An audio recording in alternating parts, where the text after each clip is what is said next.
could not be in a more greener and more pleasant land than where we are this Saturday. Hello everybody, we're at Elkhart Lake, Wisconsin, Road America, 400 acres of America's National Park of Speedway since 1955.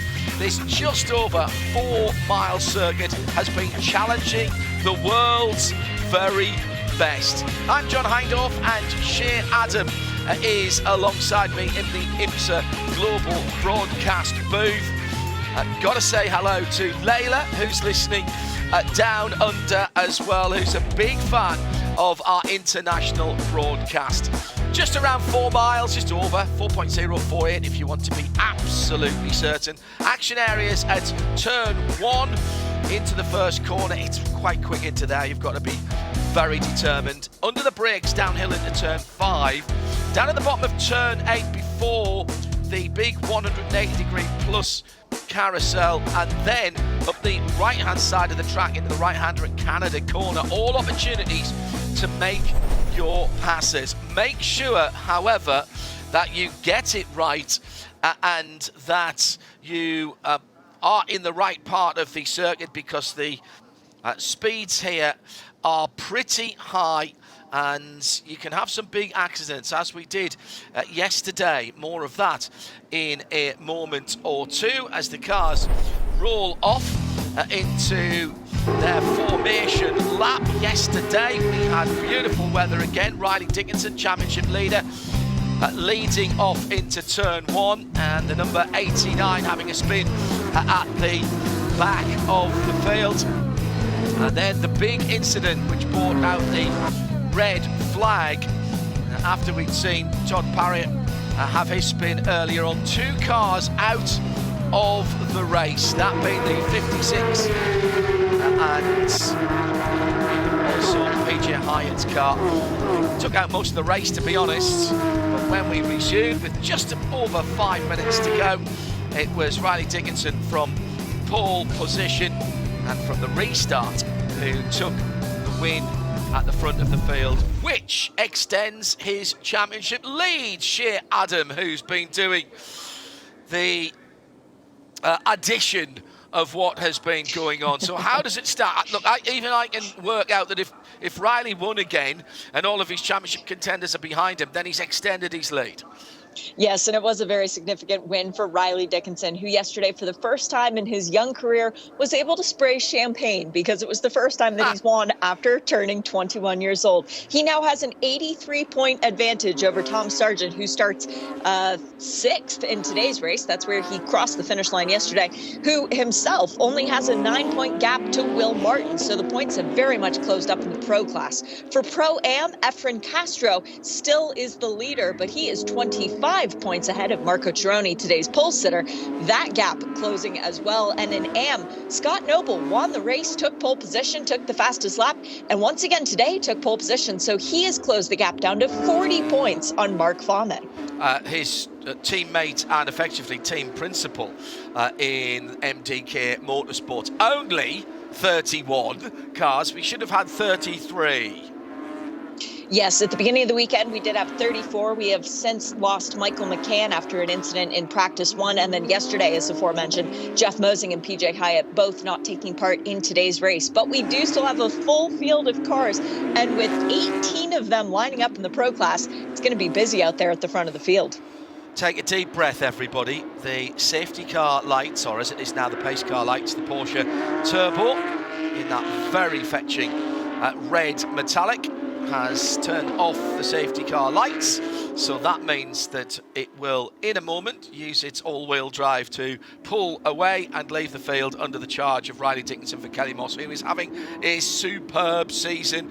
He, as we talked on Wednesday in Midweek Motorsport, we talked about just how focused he has been. And if he hasn't been able to get the win, he's picked up the points that he required. There's been quite a long layoff between the last time the guys were on the track and this weekend. Didn't seem to be looking very rusty, I have to say. Yesterday everyone was pretty well behaved. Watch for Alex Sedgwick from the start in the JDX racing car. He's got his teammate Will Martin behind him. on row 2 in the number 9 for JDX Racing. Then accelerating performance, Michael Cooper in the 33. Row number 3 is Ryan Yardley in the 78 Top Racing car. McElrea Racing's Tom Sargent is in 6th. And the top 10 is made up by the 7 of Michael McCarthy for Kelly Moss. Dan Clark in the 64. They're on row 4. And row 5, Sean Warwick for Kelly Moss and MDK's Jimmy Libra. And in the classes, as Shay's mentioned, Marco Cironi in 17th is the best of the Pro-Ams, with Efren Castro alongside him in the 65. And in the AMs, it is Scott Noble in 22nd in the number 10 MDK car with Mark Varmey. One behind him, had a spin at the front of the field. That is Sedgwick trying to get on the power too early. He's going to drop all the way back. Now, will they wave this off or will we go green? That means there's a gap on the outside front. Driver's left. So that's a great opportunity for Will Martin and Michael Cooper. So Cooper is the car that you can see with the pink bonnet there. We come to the line at the top of the hill and we do still get the green flag. 40 minutes on the clock and we are racing in the second race of the weekend for Porsche Deluxe Carrera Cup.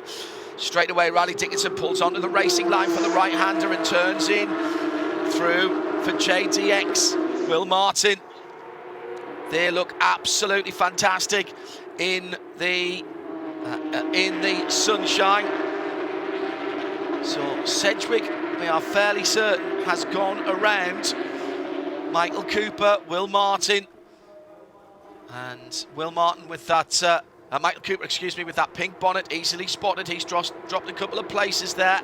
But now the black and gold car goes down the end. That's coming from a different zip code. And surely that won't get pulled up. Indeed, it doesn't. So Riley Dickinson playing the long game there. Let the JDX car go through. And did the cut back, gets back into the lead. That was a determined opportunity there. And certainly the JDX car did seem to have a run, Shay Adam, just couldn't get it stopped before the apex, and Will Martin drops back into second. That was a declaration of intent from Will Martin saying, hey, Riley, you had it all your way yesterday. It's not going to be that way today. Even if he knew he couldn't get the car slowed down in time to make the pass stick, he was still letting Riley know, this one you're going to have to fight for. And that's exactly what the Kelly Moss with Riley driver is expecting, particularly in this race this weekend, because Kelly Moss found victory lane yesterday. This is their home race, but Riley getting it done the first time for the team in a couple of years. That's a big move from Will Martin and JDX. Came from a very long way back. Riley was in the middle of the road. That's fine. He didn't move in response to what the black and gold car did. The green and white of Dickinson just lets him go by and cuts back, gets to the apex, gets to the middle of the corner and makes sure it runs. He runs back into the lead. That's the kind of experience that you would expect from somebody who's been in this championship for so long. Oh, and another problem out on the circuit, and it again down towards the kink. And I think that is the 93 car. Yes, it is. Yep. So I'm afraid that's going to bring out our bright red safety car again. And that is Stefan Rosensky. He'll be annoyed with himself there. It's another one of the MDK machines in the pro category. Now, did he jump or was he pushed? That's the question. Sorry, Shay, go ahead. No, I was just going to say, we just had the first lap completed and a couple of cars. Marco Cironi. He's off the track at the pit entrance. Full course yellow is out. Thank you, Preston, for holding the flags out to let us know. Rosensky extracting himself from the car. Very important to let his family know. But we lost Marco Cironi, who, as I mentioned before, second in the points. John, he is fighting hard. Saber Cook also with issues. Now, so there was cars going slow coming out to Canada Corner, and that's where it all started for the Stefan Rosensky car. So that was a little bit further down the road than from the kink, and it's unguarded concrete there for the blue and white machine. So that was that part. I suspect that was in reaction to something that happened further up the track, because Stefan was a little bit further back. So who had the wobble coming out of Canada Corner was a big sideways slide. Was that one of the NOLA Sports cars? Yes, but I think it was precipitated by contact between Rudzinski and Cook, and that would explain why she dove into the pit lane. Marco Cironi has now made it in, but I did see the black and red Deluxe Porsche involved there with Rudzinski's blue and white car. Oh dear. That is very bad news for Marco. Unless they can get that car turned around. The 82 machine is in the pit lane. The black and bright Kermit green colour. Sebra Cook in the pit lane as well for Kelly Moss. There's damage to the bodywork just in front of the left rear wheel. And there's some foliage in there as well. There's no urgency, though, John. That's the thing that worries me. The Good team, point. ACI Motorsport, not working quickly to try and get him out before the safety car comes back around. Well, he did manage to stay off the racing line. Sebra Cook coming through much later on. Marco getting out the car. No. That's it. Oh, my goodness. That is an extraordinary turnaround at this second half as we go into the second half of the season, Shea. Man on pole position. The Canadian, Marco Cironi, with the shrug and the very expansive gestures with his hands. He's getting some help from his team to try and understand what's gone on there. The clean-up continues at Canada Corner. So the leaders had gone through. There was a bit of side-by-side with Michael McCarthy and Sean Varwig, but that's way further ahead. Sebra Cook got sideways, and I think she might have got a little tap, and it was the flick back that then hit the Stefan Rudzinski car, but I still don't really understand what happened to Marco Cironi. Very strange incident for sure. And for Cironi, this is detrimental in the biggest possible way to his championship, because 25 points behind Castro. He'll get minimum points for today's race, but assuming Castro goes on to win, that will extend the gap to nearly double. Well, mentioned our overseas audience, plenty tuning in Europe, where it's coming up to 7:30 in Central European summertime. Wow. What a start to this race. Now, I think we'll get this cleared up a lot quicker going through. I mentioned Layla Campbell earlier on. She does like a yellow car. We've got a few of them here. Jason Hart for MDK. Tom Merrill for Nola Sport with a bit of yellow as well. Tuned in Australia, no doubt following the fortunes of McElrea Racing as well, of course, who've done very well in Carrera Cup Australia in the past. And currently sitting second in the Teams Championship Indeed this so. year for Carrera Cup North America. So a very strong debut over here as well. So our hard-working track services teams going to work. This, as we said, Shea, starting the second half of the season, it's been a phenomenal year so far, and in terms of the Carrera Cup North America, still a relatively new championship, still looked after and officiated by IMSA and run by IMSA.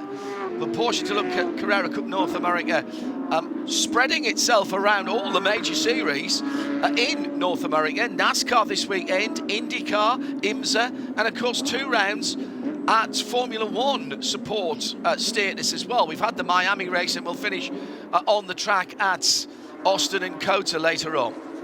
And John, we actually neglected a major world championship yesterday, because when we started this season, it was at Sebring and the WEC was there as well. Very good point. We've now added another one to the argument. But yes, beginning at Sebring, then going to Long Beach to be a part of the Long Beach Grand Prix, Miami Grand Prix, Watkins Glen International Raceway, here at Road America, supporting the NASCAR Xfinity Series this weekend.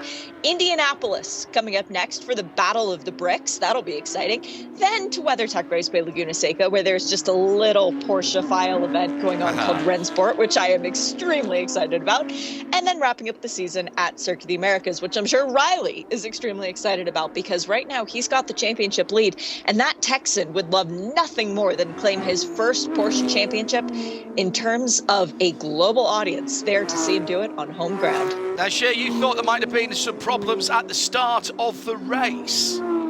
Yeah, I received word from the paddock, actually, that race control was looking into it. There might have been contact side to side from Riley and Alex Sedgwick that resulted in Sedgwick spinning around. And indeed, there was. Race control is looking into that. That could result in a penalty for our race leader. It's going to be a tough one to call from the angle at the final corner, turn 14. The question will be, did Alex squeeze down on the pole sitter, or was Riley moving around? I just wonder if Riley was maybe on the right-hand curb in the white and green car. They were very close to the back of the safety car. And in fact, Alex was ahead, which he shouldn't really have been at that point. So that's not going to go in his favour in that part of it. The race control have a lot more angles than even we can look at. Do you know what? It's the start of the race. Everybody's heartbeat's up around 160, 170. And there will have been, Alex knew that he wanted to get a good start.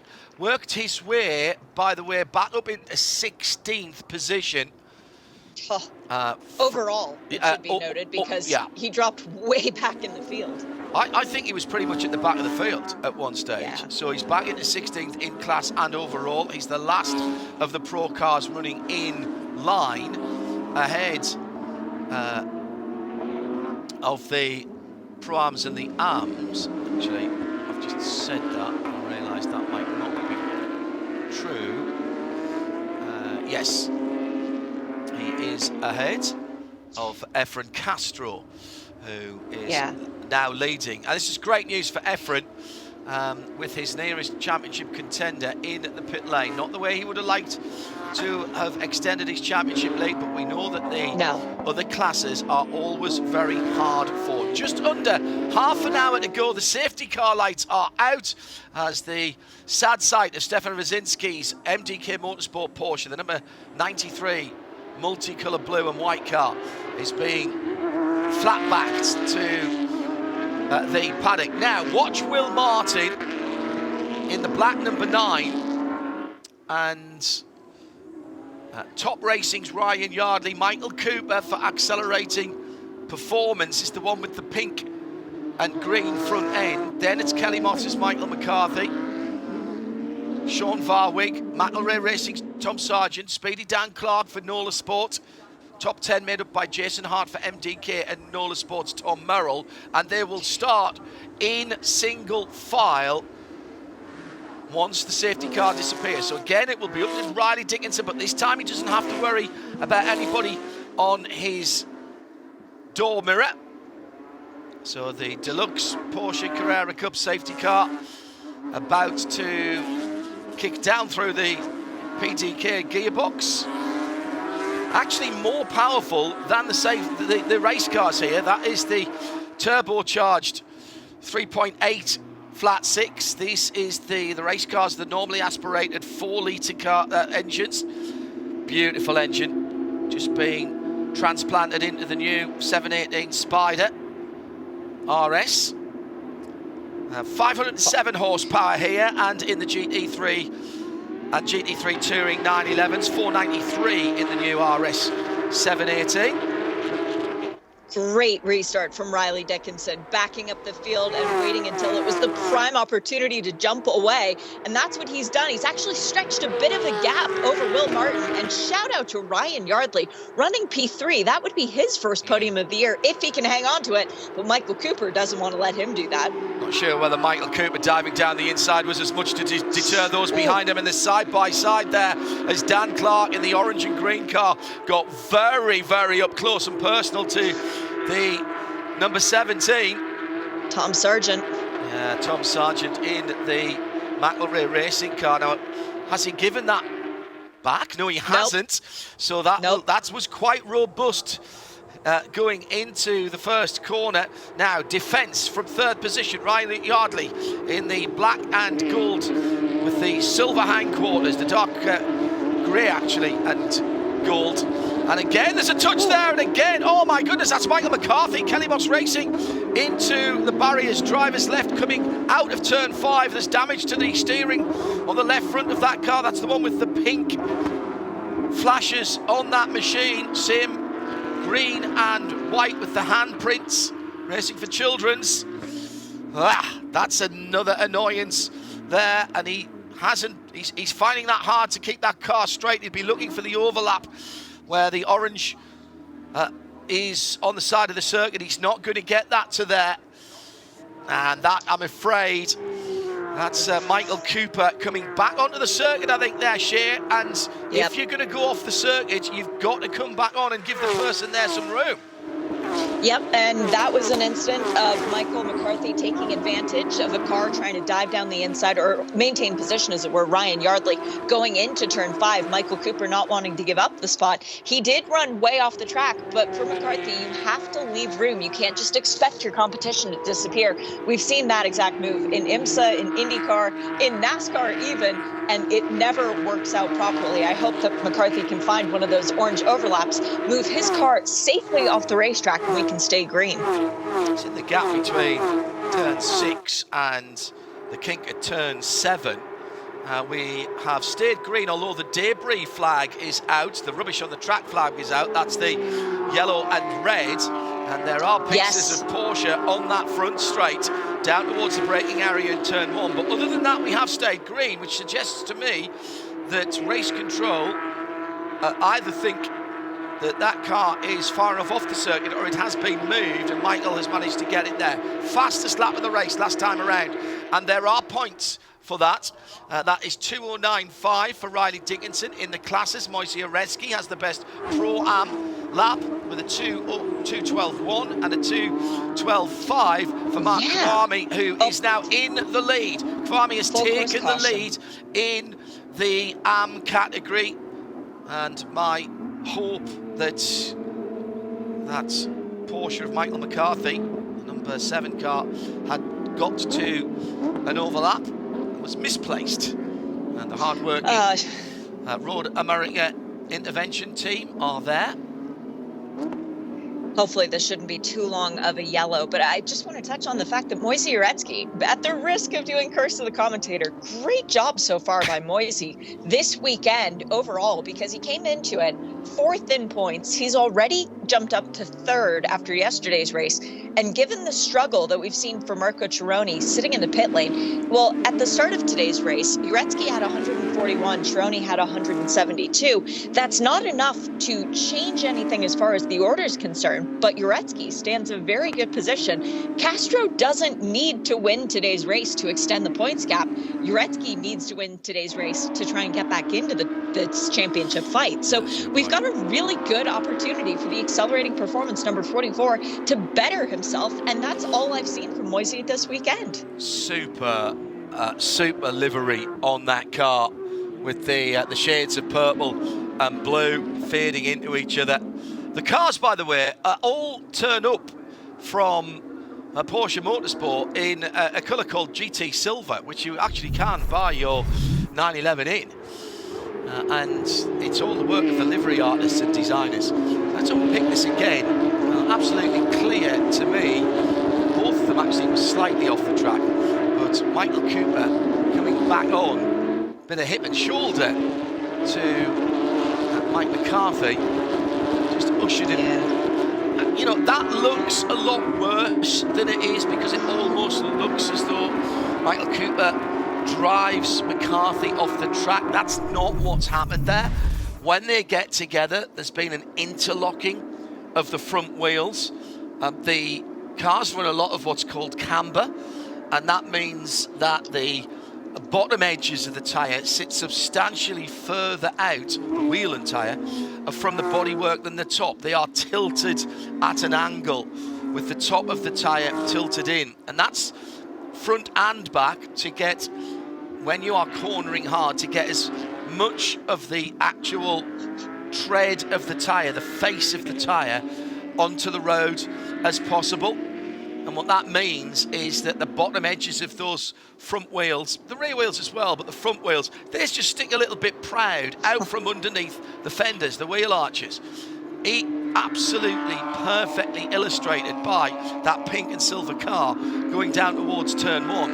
And what happens then if you get two cars side by side, and there's a little bit of damage just in front of the rear wheel of that number 33, that will have been from side to side contact with the wheel from Michael McCarthy's car catching on to that blistered fender that covers the rear wheel arch.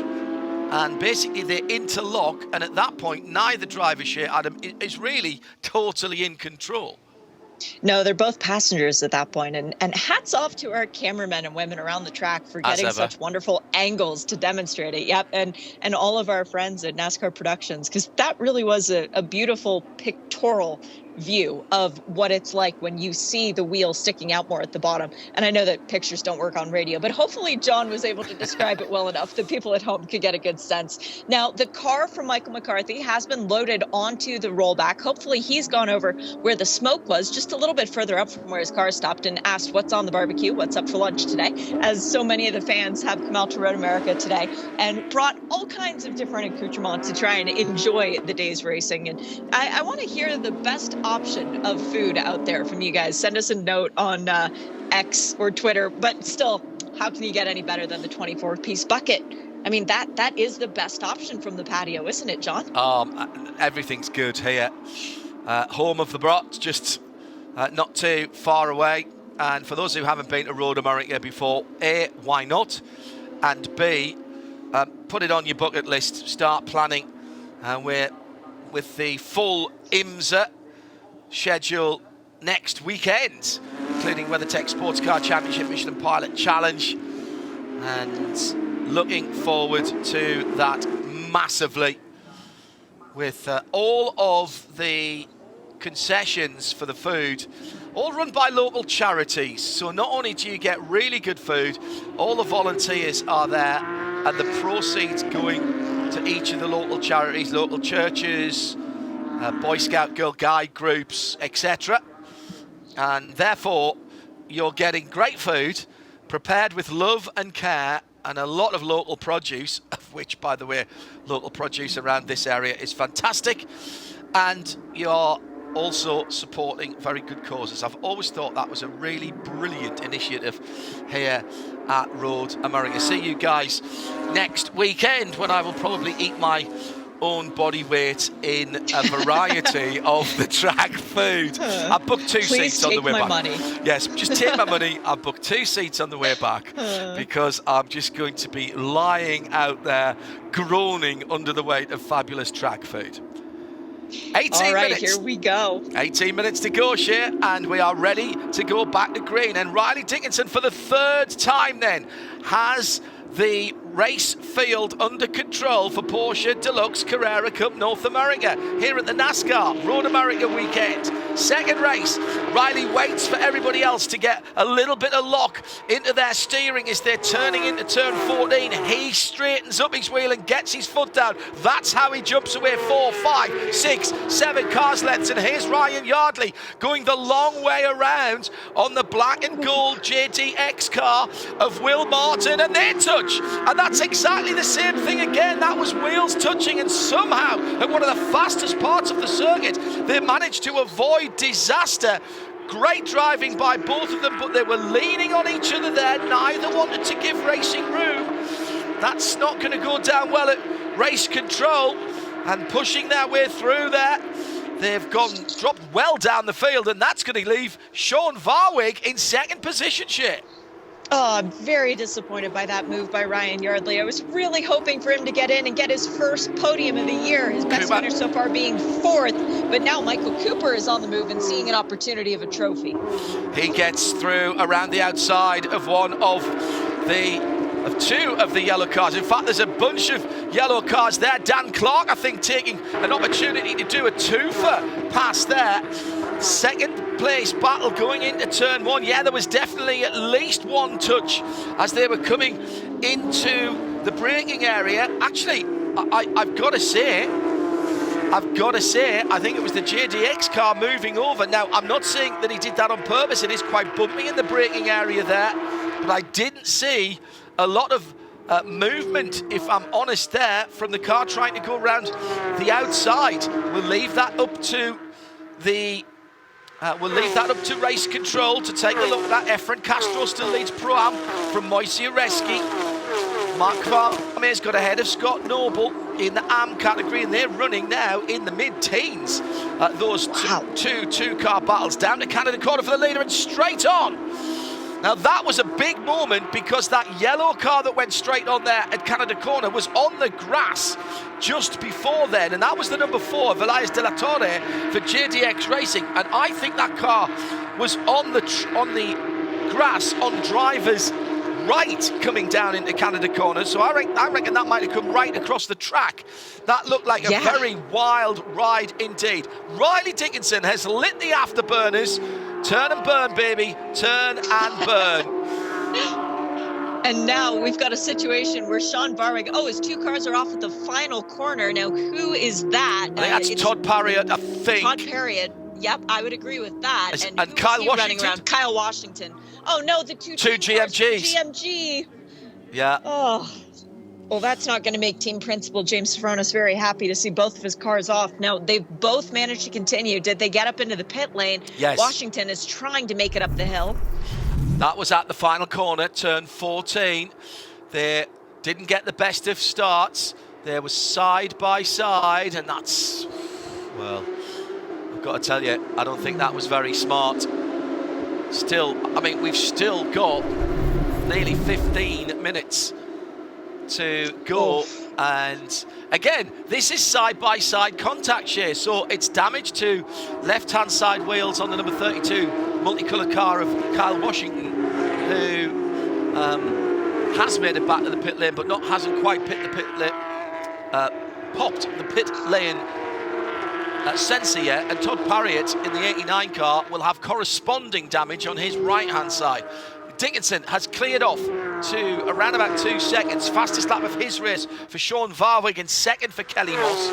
Then Nola Sports' Tom Murrell in third. And then in fourth, Dan Clark. That was Dan Clark going through in the first of the bright coloured cars, yellow, greens. They all look like somebody's coloured them in with highlighter pencils, don't they? Highlighter pens there. With Mike Cooper in between that, and then Jason Hart is the other brightly coloured car there, the number 20 for MDK Motorsports, who's lost a couple of 3 positions there as he was shuffled further back. So Speedy Dan Clark in fourth with Michael Cooper right behind him. At the risk of causing another yellow, Sean Barwig very impressed with his drive so far today, because the young man has now found himself up into a podium spot, a top 5 spot for the first time this year, John. And in fact, it was the 47 of Tom Murrell who has got back ahead of Dan Clark as they were on the far side of the circuit. I thought Dan had managed to do a twofer coming around turn number 6, and for a moment maybe he was, but the black hood on the Nola Sport car now just ahead, the 47 car rather, of Tom Murrell, which they are Nola Sport teammates. We say teammates here, but effectively it is every driver for himself here. Yes, you know, they are all looking to make their way into the championship, and the old adage of always wanting to beat the person on the other side of the garage first is always true. So there's no team orders here, is what I'm trying to say. Correct. I think the only team order potentially in the entire field would come from Mark Vame of MDK Motorsport to all of his other cars to say, don't hit me, because that would not exactly go down very well. But right now, Mark Vame, leading the AM category, 17th overall, has a pro car between himself and Scott Noble next in class. Again, another team car. But should Noble get to the bumper of Vame, all the gloves are off. It doesn't matter what team Noble races for, he's going for a win. That's the purple, white and bright yellow car of the number 43, Mark Vame. Jake Pedersen of Reardon Motorsport in behind there, in the multicoloured car. And then the third car back, just coming out of the carousel now, is Scott Noble. That's the number 10 car, mostly blue with the white stripes. Mark's gone beautiful livery. All good liveries, those. You know, there's something to be said for a classic Porsche style livery, and that blue and white reminds me very much of of Porsche endurance racing cars going back down through the years. Steve McQueen raced a dark blue Porsche Flunder open top race car. That was the camera car at Le Mans that took all the footage for the Le Mans movie that was entered into the race, actually finished inside the top 10. Michael Kaiser, one of the drivers in that car back in the day. That has a look of that. 65 crossing the line now. Efren Castro leading the Pro-Am category, but here's that battle again with Dan Clark, Mike Cooper, Jason Hart, all in there. Oh, that's Varwig. Oh, that's Varwig. He's back out. He's lost second. He's now fallen down to fourth. So something happened to Varwig going through turn 1. So that's the blue and silver car. And he's back right out of the chase for the leader. Now, that was odd because very odd. All of a sudden he lost a couple of seconds. He was about... Now he's going to lose another spot to Cooper. Down the inside at 5. It does seem to be the day in any car with yellow on it, other than Riley Dickinson. But that will be pleasing. Leila, down under, who likes a yellow car very much particularly. Well, look, if you're going to choose a car to follow and don't know anything about the drivers, if you want to pick a colour, that's fine. Absolutely good, so long as you're watching, and she has been since she's been very small indeed. Fastest laps last time around for third, Tom Murrell, Dan Clark, Michael Cooper, Jason Hart, Will Martin, all their fastest laps of the race. 2:09s now, and it was a 2:10.4 for Sean Varwig that put him in problems, and he's gone down from second down into 5th position, and he might lose that as well. Does he have left front damage, John? It looks like there's something displaced around his left front headlight for Sean Varwig. So I'm wondering if maybe something's come loose and that's just costing him a little bit on the straights, of which there are many here at Road America. He wasn't battling with anybody, so I'm not sure. I think it might just be the livery on that car, which is a bit darker on the left front. But you're right. Oh, and someone's gone off. Was that Dan Clark or was that Thomas Merrill? One of the two bright yellow cars. It was Dan Clark at turn 14. Good eye shit. And he's beached. So I think this is going to be another full course caution with just under 9 minutes to go in this race. That's going to put Michael Cooper onto a podium position. Riley Dickinson, 9 minutes to go. Wow. What action we have had. Oh, Dan Clark's got... How's he done that? So his GT3 Cup car doing an impression of a 911 Dakar and pulling itself out. That is extraordinary. I've never seen that before in all the years that we've been here talking about racing. I've never seen somebody drive out of the turn 14 beach. That's extraordinary.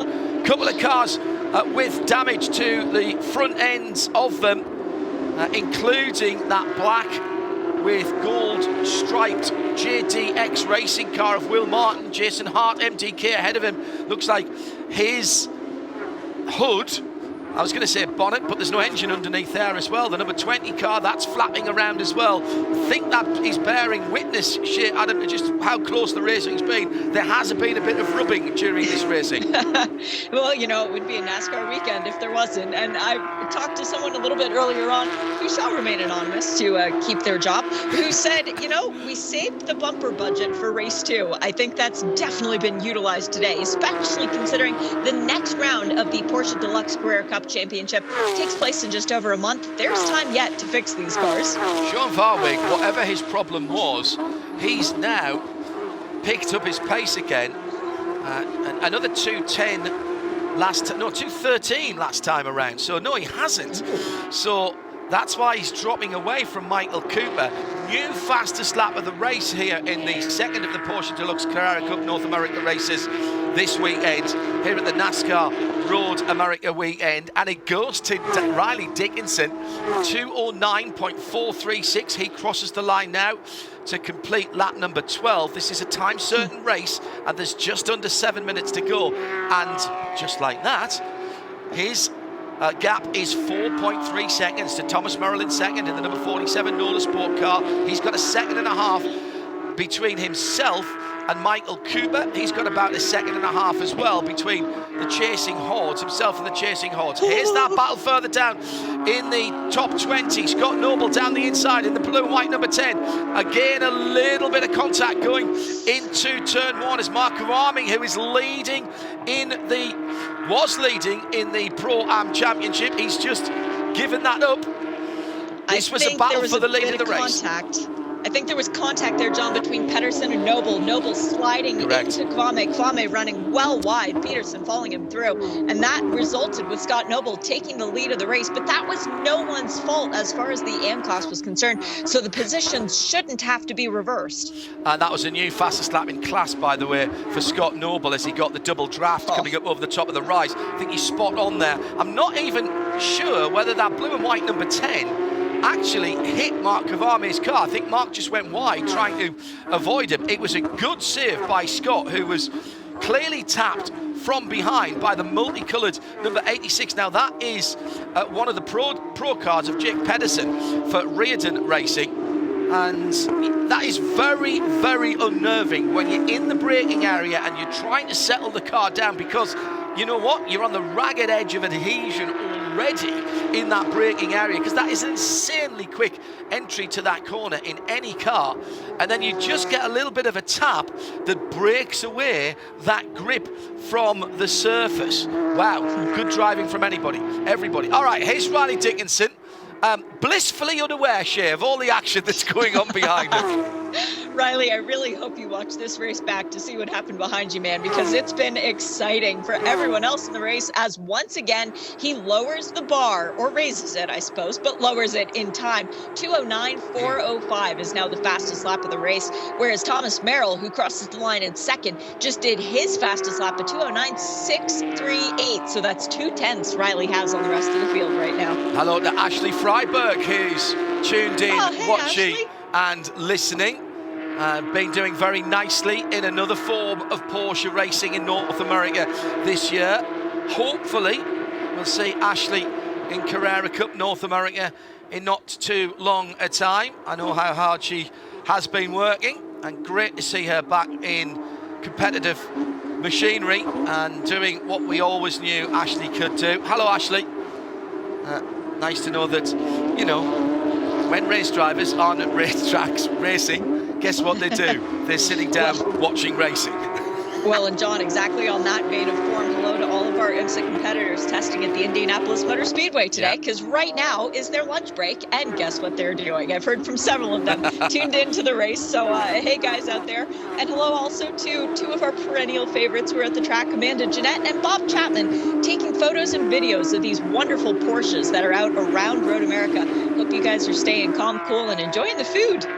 Yeah, and don't forget, you can keep up to date all with this championship.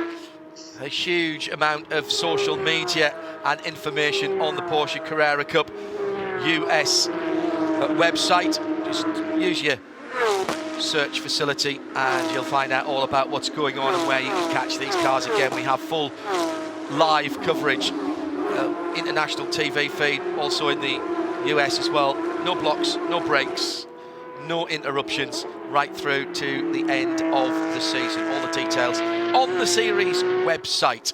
So Riley Dickinson, despite having to restart a couple of times and having a little bit of side-by-side contact before the race really even went green, completes his 14th lap now, and it will be white flag next time around. So just on 8 miles for Riley and his Michelin tyres.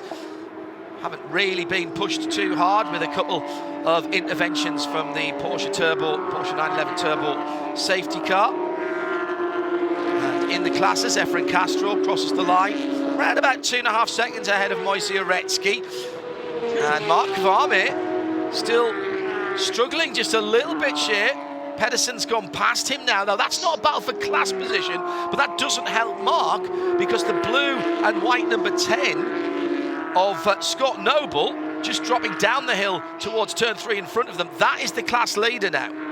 Yep, and Scott Noble already got the 2 points for taking the pole position for today's race. He's got the fast lap, so that's another point, and 25 for winning the race. That means that the gap will close by 7 points on today, up to Mark Kwame. But Kwame, who came in with a 42-point advantage to today's race, not exactly sweating it as of yet. Shea Adam and John Hindhaugh in the IMSA Global Broadcast Centre. 1.5 laps to go, and through the field, Jimmy Libre, MTK Motorsports, the red, white and black number 74, has Tom Sargent, McElrea Racing, dropped back a little bit in the number 17, then Alex Sedgwick, who started right at the front, went to the back. He's up to 11th position, and he hasn't had the full race either, let's remember, with a couple of yellow flags. That's been a really good drive back by that number 17. And in fact, actually, he's just made another position up there. So he's doing a grand job in that blue and white car. This will be a weekend that Tom Sargent will want to forget, though, John. He came into it second in points with a handy advantage over Will Martin. By the end of today's race, Will Martin could potentially jump up to second in the championship standings, but nobody is near our race leader, who's coming up the hill now to see the white flag, because Riley Dickinson, assuming he can hold on to this advantage for another 4.048 miles, where he once again sets the fastest lap of the race, he'll extend his championship lead to potentially 100 points.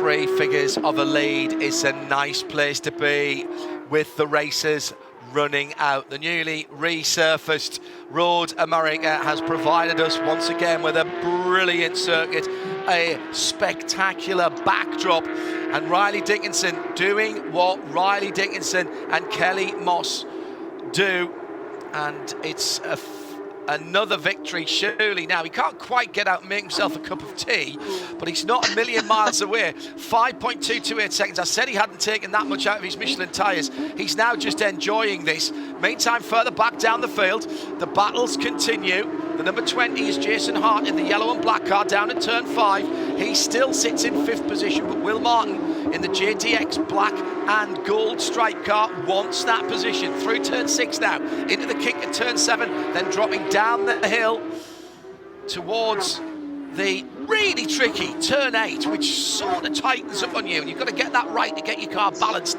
into the carousel. Final lap for all of our Porsche Deluxe Carrera Cup competitors. Well, we're running out of things to say, Shea Adam, about Riley Dickinson. Just turned 21. He's been racing Porsches for quite a while. Amazing to think that he is still in his early 20s. Very much got the championship in his sights.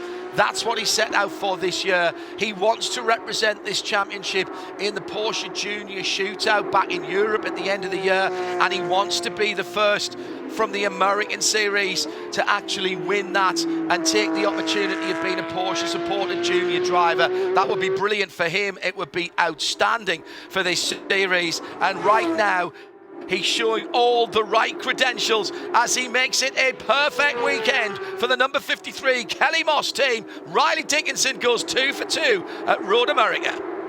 And 2 weekend sweeps with 2 pole positions and 2 fastest laps, as now we look back further in the field to see our Pro-Am competitors cross the line. Efren Castro holds the lead of this race, as he has done for several of the events so far this weekend. A weekend sweep for him as well, though. Fastest lap of the race for Efren, and after getting the pole position, it means it was a perfect day for him as well, extending his championship lead further in the Pro-Am category. Just ahead of the 44 of Moisey Aretsky, Scott McNoble with that very robust manoeuvre down into turn 1, ably assisted by the car that finishes behind him. Not sure whether Jake Pedersen realised he was pushing Scott Noble to the class lead, but that was absolutely brilliant from all of our drivers. Couple of interventions from the Porsche 911 Turbo safety car. Let's take the unofficial points from Shea Adam, who's been writing things down in pencil.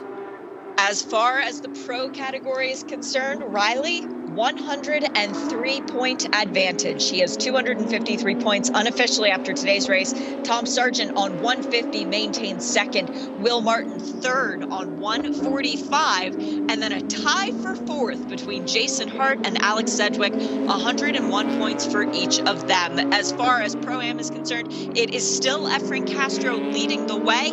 And in Am, it is still Mark Vame, but the gap to Scott Noble has shrunk.